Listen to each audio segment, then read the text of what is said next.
Today, my guest is Dr. Cruz. She is the co-founder of Eastern Acupuncture and Wellness. Doctor, thank you for joining me today, and please introduce yourself and the company. Tell us what you guys do. Hey, Jared. Thank you so much for having us on today. I am, as you said, co-founder of Eastern Acupuncture and Wellness. Our vision ultimately is to create healthy, purposeful, and thriving communities across the nation.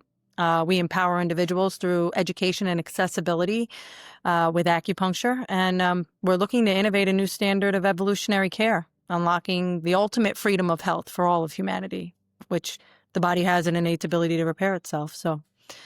We have two locations, one both in South Florida, one in Fort Lauderdale, the other one in Wilton Manor, so west and east, and we're looking to expand. Oh, perfect. What can you go into a little more detail of what backing up a little bit? You said you were I don't remember the exact word you use of something along the lines of revolutionizing this service of, can you expand on that a little bit?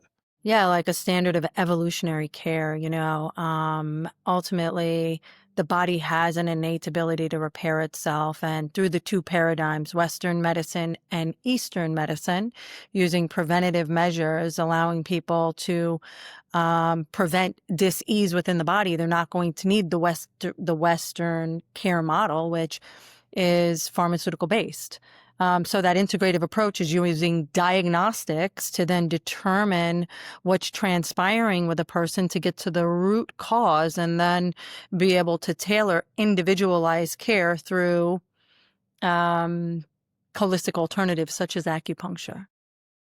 Okay. Yeah, that's yeah, I agree, because that's a big problem. A big part of the problem with Western medicine is the not focusing on the root issues and just treating symptoms, right? Is that kind of, Yeah, we all get into, any physician that gets into medicine, they want to heal the world one person at a time. And we just have two avenues of getting there. The Western avenue is emergency medicine based. And unfortunately, not everybody is an emergency case, and not all where a little bit of the gaps are within that paradigm is using preventative wellness and educating on food as medicine, and working on lifestyle changes rather than just prescriptions, which, yeah, I think that's there's a time and a place for it, but it's not always the time and place.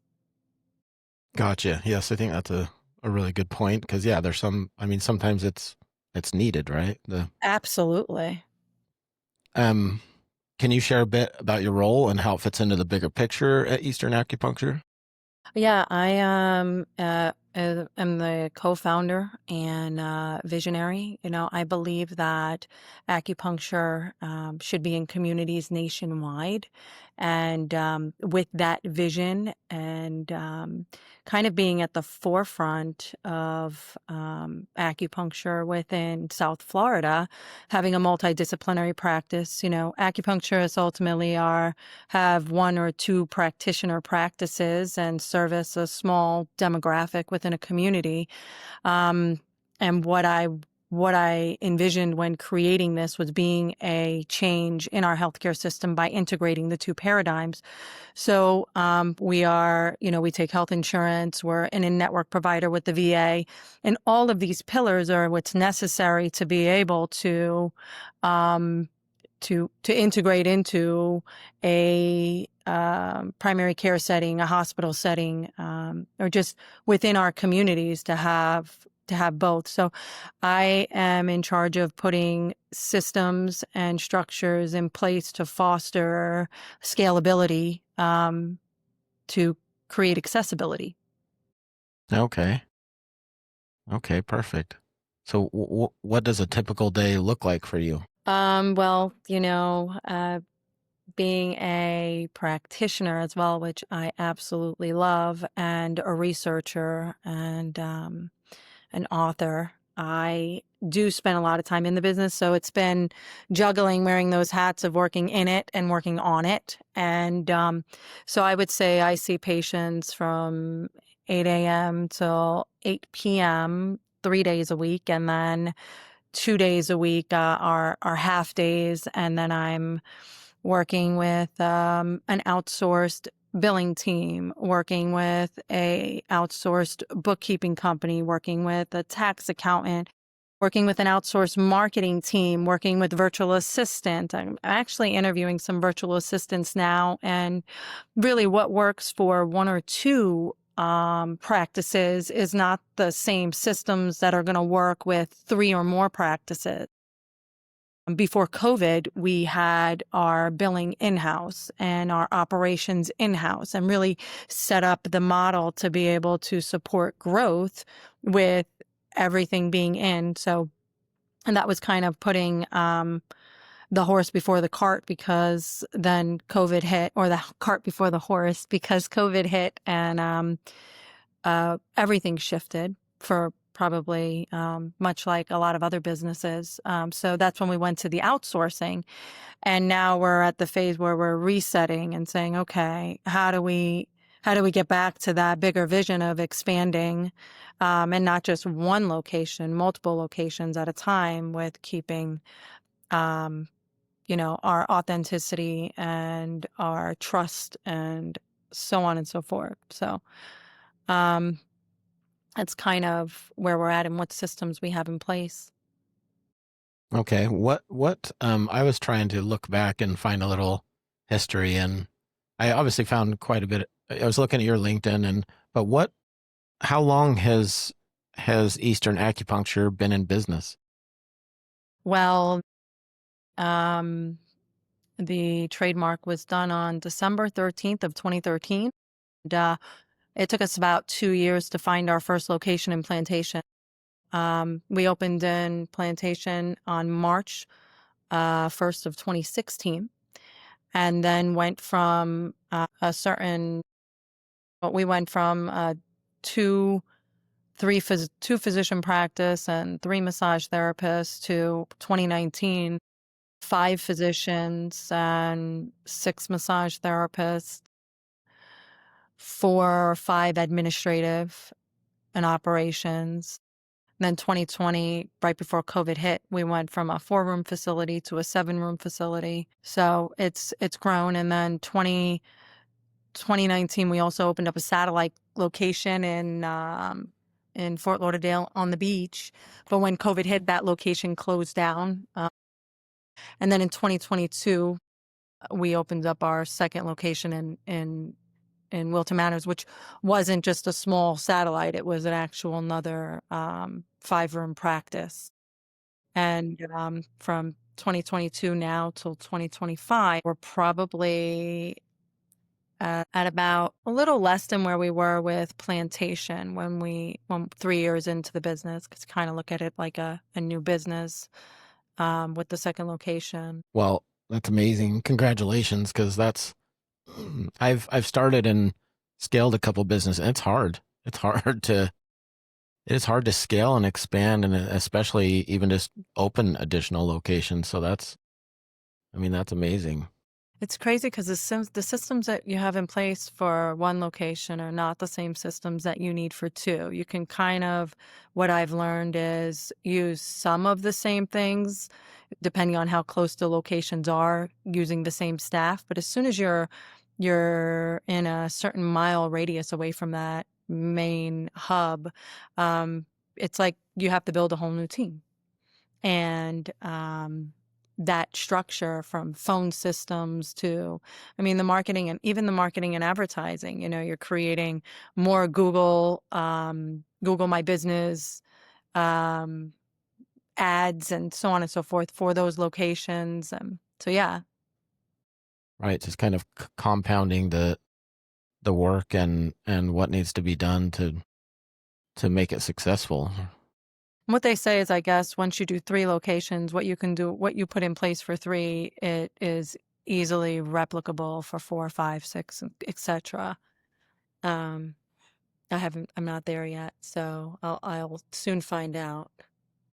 Yeah, it sounds like that's the direction you're heading, huh? Is that what you see? How many would you like to have? Once the systems are in place, the sky's the limit. At the end of the day, the the purpose is to create accessibility. It's to be the change in our healthcare system. It's really to unlock freedom of health for everyone. So it's a it's a big vision. I see it happening very soon. It's like so close, so close yet so far, Jared.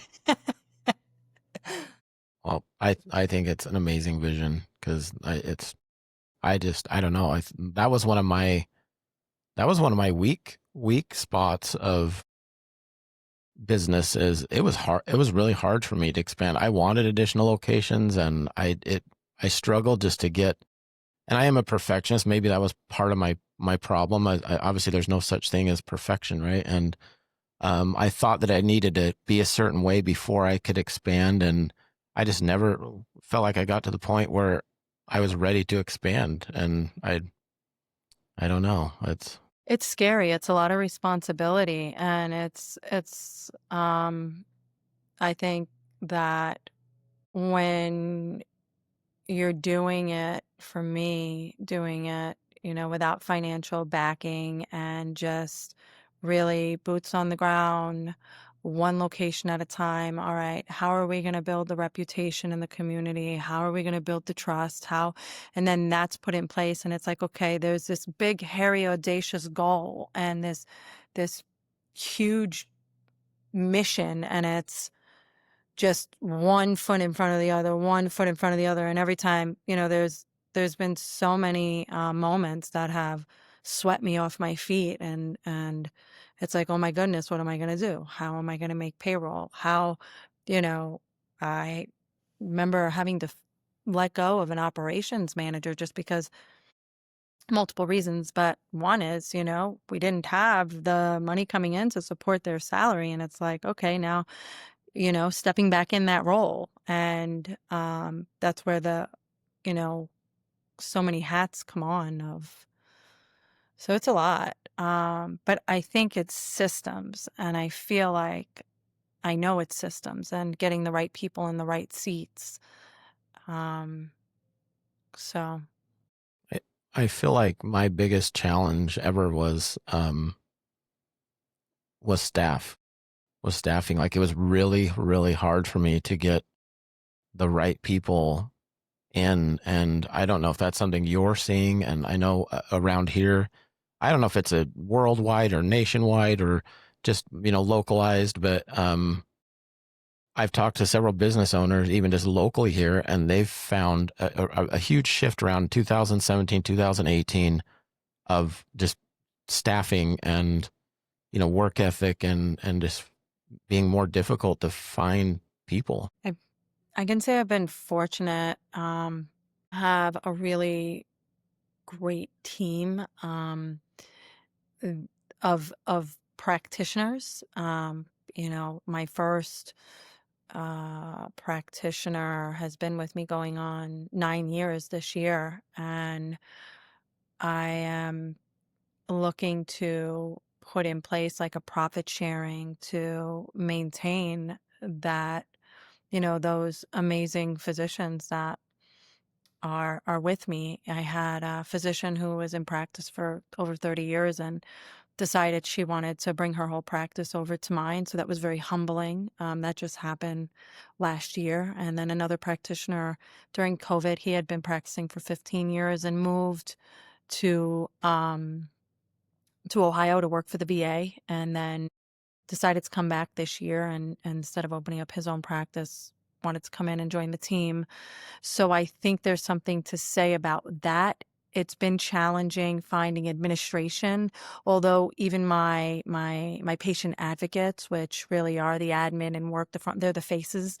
Um, Three of them decided to go to acupuncture school. So it's been kind of getting acupuncturists that are in school to come in, learn the business component. It gives them an opportunity, to either go and do something on their own because they've learned every pillar of the business. They know what it takes, or they fall in love and they want to be part of a team and they want to be part of this bigger mission. Because I think at the end of the day, you can have one-man acupuncture offices all over the country, but it's not going to make the impact that we need to make within our field and within our nation unless we all come together, because it takes a village. And yeah, I want to be part of that village, not the one man bandstand. Um, so fortunately, I have had some struggles with definitely hiring and finding the right people. And especially when then they become acupuncturists, but it's not that big of a struggle because now at least they're rolling into another area of the organization or just in the bigger picture in this mission. Gotcha. Yeah, I think those are really great points. And I think I realized when we were talking about this of when you're talking physicians and practitioners compared to um,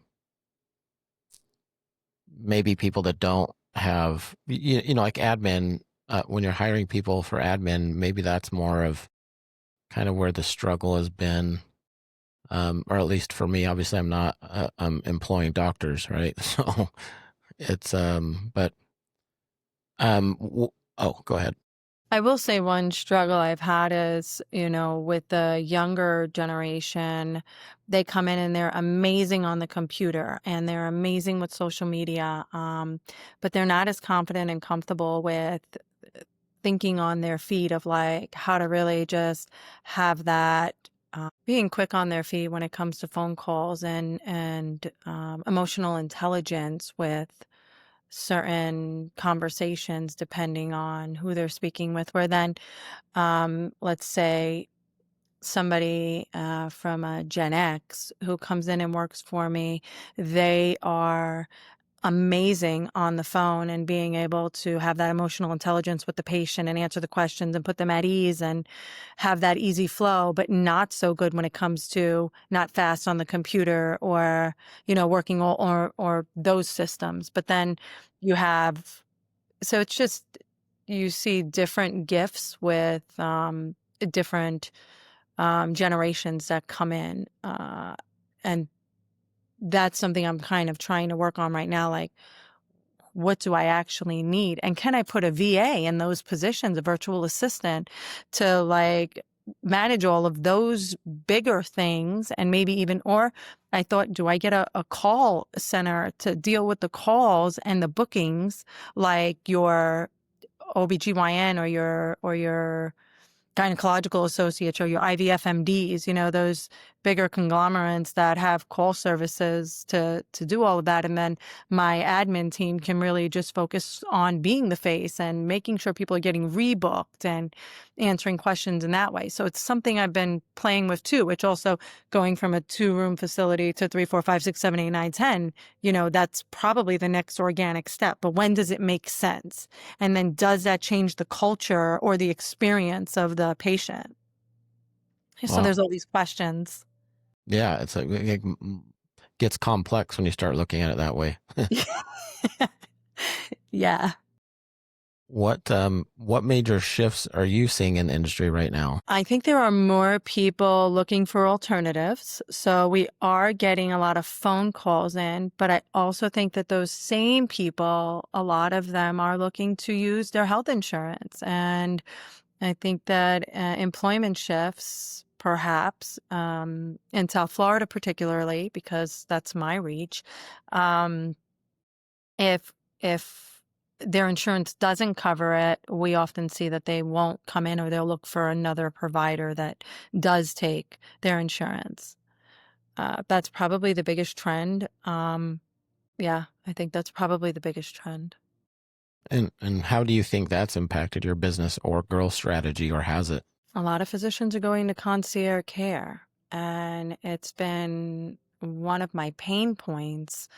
And, so many colleagues and friends are just like, why do you even deal with it? I mean, we had a case with an insurer that they owed us for probably 96 claims, 96 patient visits of over $100,000 in account receivables, and we ended up settling for 5,000 because at least we got something over nothing because they were trying to collect 30 grand from us to say that we owed them out of all of this. And something like that can take a small business down. So, that was a defining moment, and it really made me think hard about continuing to take insurance.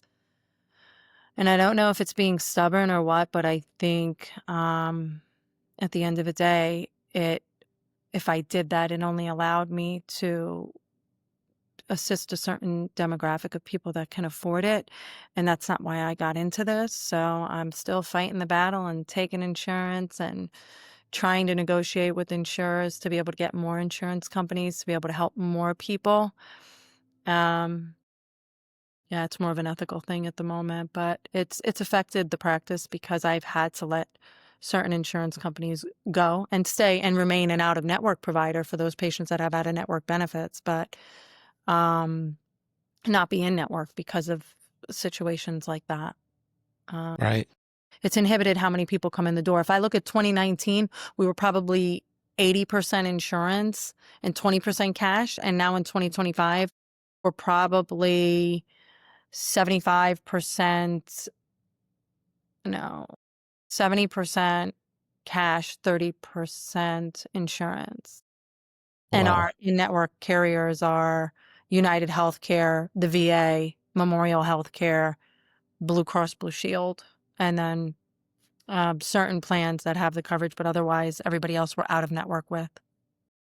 Wow.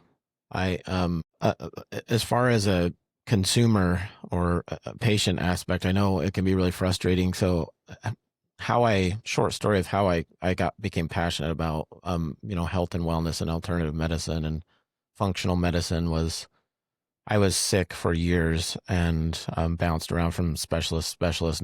I could never find what was wrong with me. And anyway, it was eventually an alternative doctor that was able to diagnose. I ended up having Lyme disease, long story short.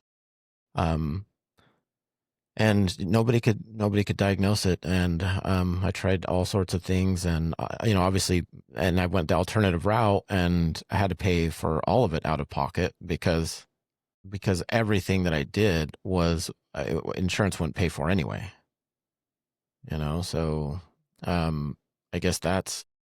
Do you think that maybe this is going to expand and these insurance companies are going to consider other modalities and treatments? When, well, I have an experience share on the Lyme disease as well. But to answer your question, when COVID hit, the VA started a clinical trial for, well, right before they had started a clinical trial for the use of acupuncture for lower back pain.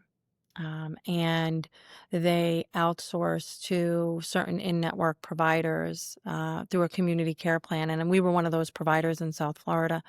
And fortunately, because of that clinical trial, and they would give subjective survey questionnaires for us to fill out. Every time the veteran came in, the veteran would fill it out themselves, their pain and how it affected their lifestyle, quality of life, etc.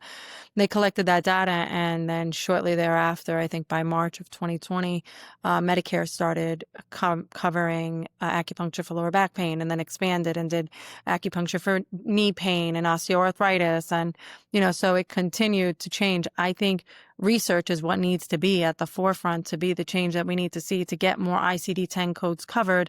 And once more codes are covered, more procedures will be covered. And those procedures are covered, there's only room, for these companies to accept more alternatives, at least alternative modalities like acupuncture. I don't know if they will use the integrated model and cover all of these functional tests because at the end of the day, we are what we eat. If we didn't eat or drink, we would die. So what we eat and drink and how our body utilizes it is how we function. But if we have genetic predispositions that are turned on from viral loads or lifestyle, we're not going to be able to convert those foods. But if we can see A, genetics, and B, how our body is utilizing the food and where the nutritional deficiencies are, then that's going to be the precursor to determine if somebody's going to have an autoimmune disease, if they're going to have diabetes, if they're going to have, but those are also preventative measures. So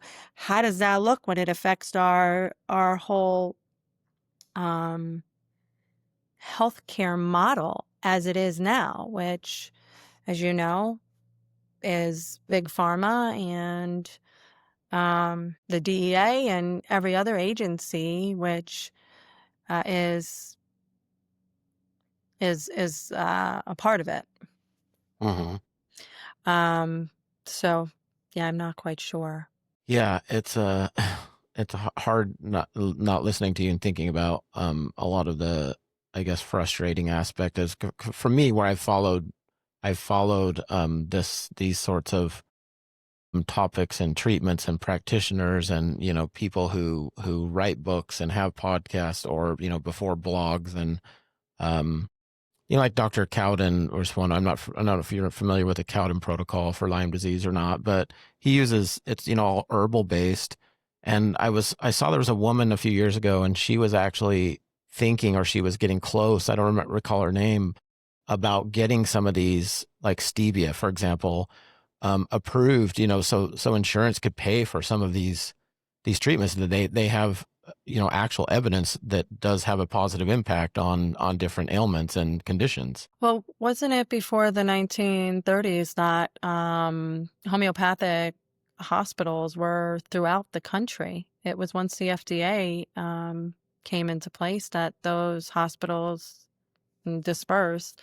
But in South Florida, I think we had the last homeopathic hospital that was then converted to a Western facility in the 1940s. But homeopathy is an alternative in which can be used in conjunction with pharmaceuticals with no adverse effects, yet it's not regulated by the FDA, and you can't get it in from Europe anymore. So there's so many roadblocks that inhibit us from truly having a health care system, and that's where at least a little change, if bringing acupuncture in that can support the nervous system and bring it into a parasympathetic state that can stimulate the endocrine system, the cardiovascular system, the pulmonary system, the digestive system, the musculoskeletal system with these thin little needles, and allow the body to repair itself and prevent it from these diseases exacerbating, is at least one step closer to creating a preventative measure. Uh, I don't know what it's going to take to really start getting all of the functional testing covered under insurance, or all of the diagnostic testing when there isn't diagnoses to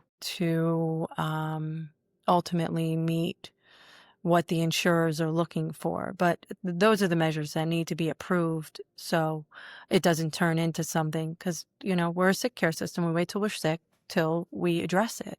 Hmm. Yeah, that's a big part of our problem, right? Instead of focusing on preventative.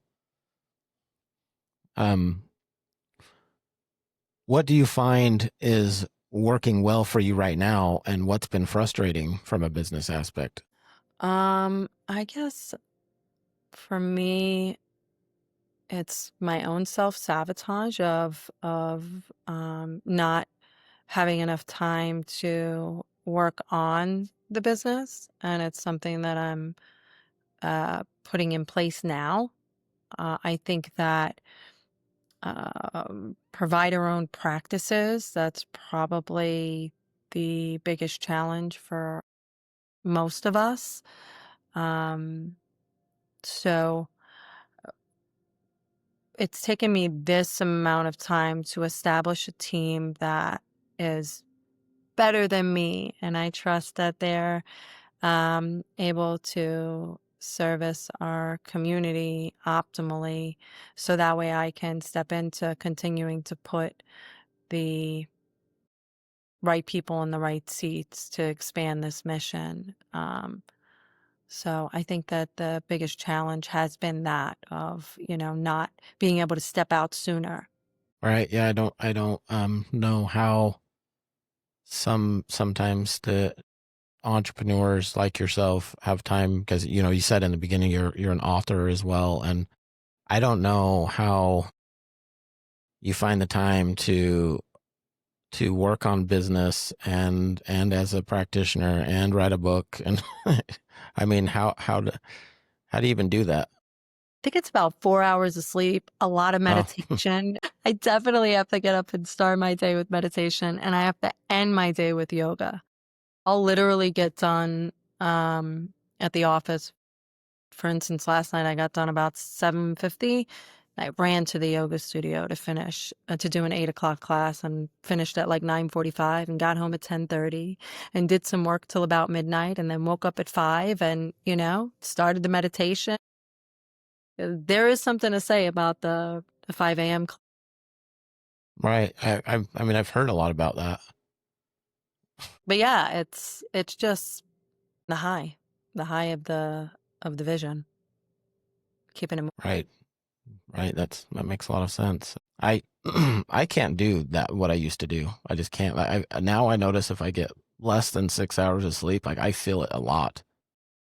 If I'm in the five and a half, like it's I don't know. I don't know why. Definitely I didn't used to feel that way, but now I can definitely feel it. Well, especially when it comes to autoimmune, and Lyme disease is an autoimmune disease, so it turns on those inflammatory markers, and until you get it dormant, but even then, you have to get a certain amount of sleep, and you have to have a certain lifestyle to be able to keep it dormant, right? Um, have you ever tried acupuncture? Yes, but not. So it was in the very beginning when I was first exploring what was going on in my body and I was just trying different things. So we didn't even know what we were doing, right? We didn't know if it was just muscular, if it was because I had a lot of neurological symptoms. Mhm. And so we were doing acupuncture thinking, oh, maybe it was, stress or tension from my neck or we just didn't know. So I don't know. I think I did like 10, I bought a package and I did like 10 sessions and then just, jumped on to the next thing, trying to figure out what was wrong with me. But so, so no, because I was still trying to figure out what was wrong. So I don't know if that really counts of what I was doing and kind of aimlessly getting acupuncture, but Even with the aimlessness of it, still did what it needed to do during that time to support you and continue to keep you on your path, because it's not one answer, and you were able to continue to search until you found the answers. Yeah, it's something I definitely recommend revisiting. right. Yeah, no, I definitely will. I don't know if you know of anybody here in Utah that you can recommend, but I'll do a um, little research for you. yeah. Well, thank For you. sure. Yeah.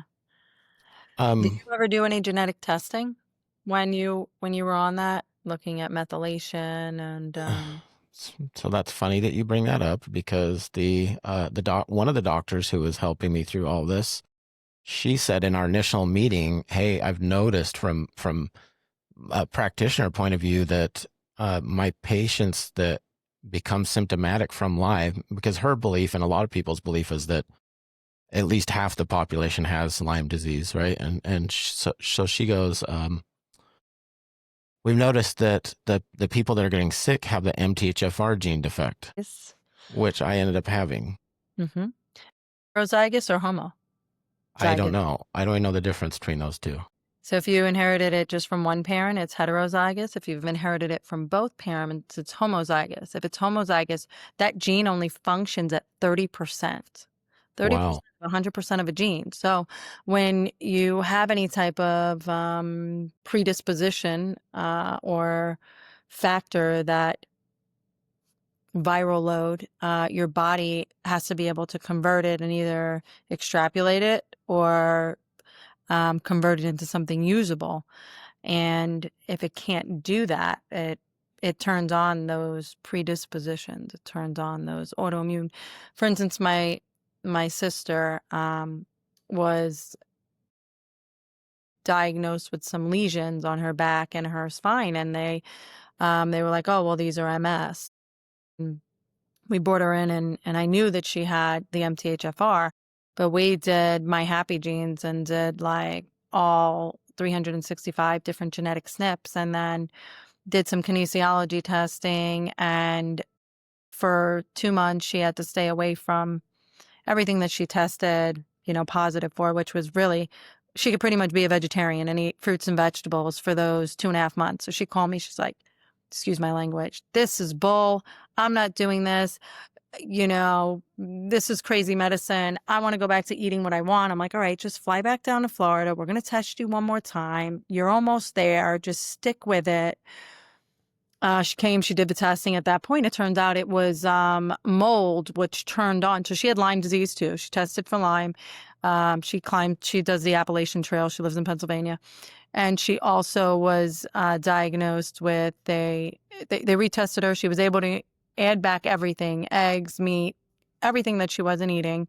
She cleared for just by staying away from it for the 2 months and doing this protocol. She was on a strict protocol, supplementation wise, to bypass those genetic SNPs. And lastly, the only things that came up were lactate and mold. The neurotoxicity was from the mold. It started when she moved into this 1930s farmhouse and started working in a hospital from 1918 within Pennsylvania. Between coal mining and all of that, the mold, which turned on the neurotoxicity, because she had that genetic predisposition that couldn't, detoxify her body from it. So it's the same concept with any type of viral load or pathogen with people who have these genetic SNPs. And MTHFR is just one. But there's a way to bypass those markers. Right. Yeah. And I mean, that's what she was focused on as far as bypassing that specifically for me. Um, it's definitely, I definitely feel like just in this conversation that I should know a lot more. And some of it actually makes me want to, because I haven't been seeing somebody for quite a while. I haven't had symptoms, and I've been good. But I almost feel like maybe I'm doing the things that they told me to do.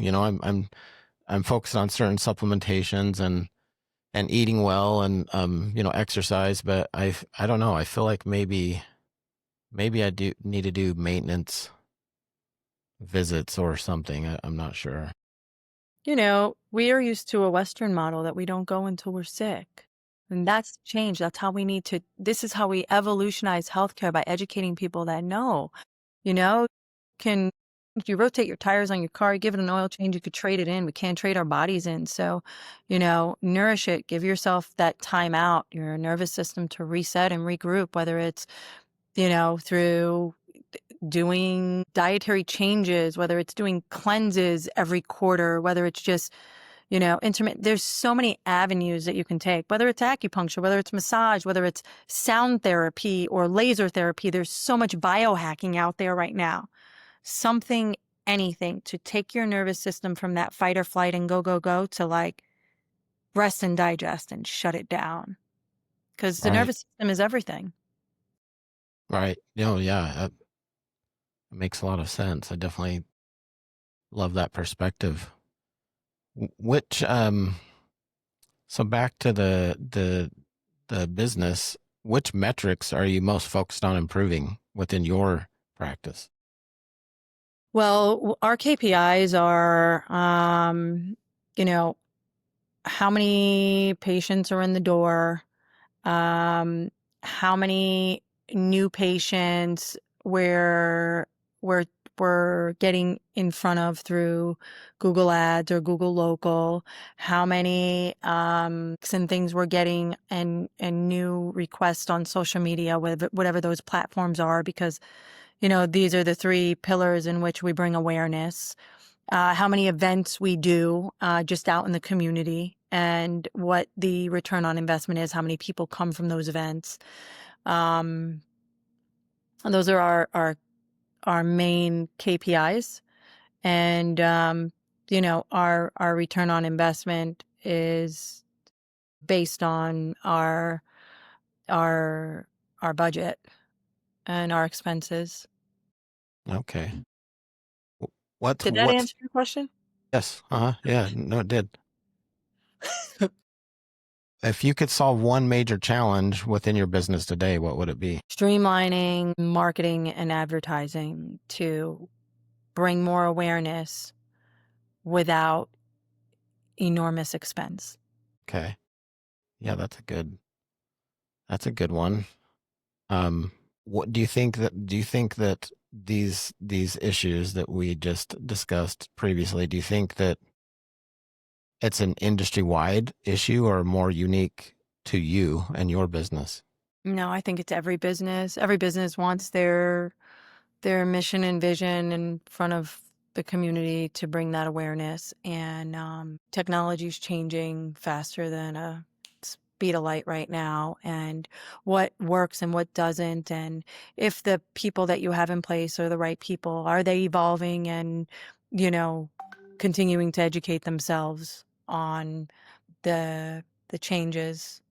So I do think it's an entrepreneurial issue for any entrepreneur that has a business. Right.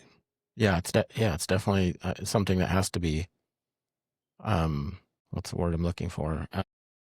I mean, you have to do it, right? So I guess the either somebody's really good at it or they're not, and it feels like most of us, most entrepreneurs, probably because that's not our specialty, right? Like that's not what our focus is. I don't know. It was a challenging part for me, just like you said, because it is constantly changing, and what was working, 6 months ago might not be working now. Yeah, with AI and how fast that's morphing, um, and how ChatGPT is really the new search engine, and how Google algorithm shifting. You don't know if the people you have in place are educating their team and making them d- learn these things as fast as they're happening, and then are you learning it faster than the company is learning it because the company has multiple mm, audiences in which they're working with, and are they staying on top of these trends? And then it goes back to doing it by yourself again, like, oh well, I could do it better than this person because I know my business. So that's can be a struggle. Right. Yes. Yeah. I agree. I the insight on these podcasts, these interviews are always very very interesting and a lot for me to think about because I'm just processing everything that you're saying. Um, but I do really appreciate your time today, and yeah, that was all great information, and yeah, your business is very interesting. I was looking at your website, and like I said, your LinkedIn, and um, I don't know. I think it's great what you're doing and the expansion that you're having success with. And yeah, I think it's awesome. And I appreciate your time and all of your insight. Jared, thank you so much. Look forward to hopefully doing this again, and we'll be in touch. Yes, yes, I would love that. Thank you. Thank you, everyone. Take care.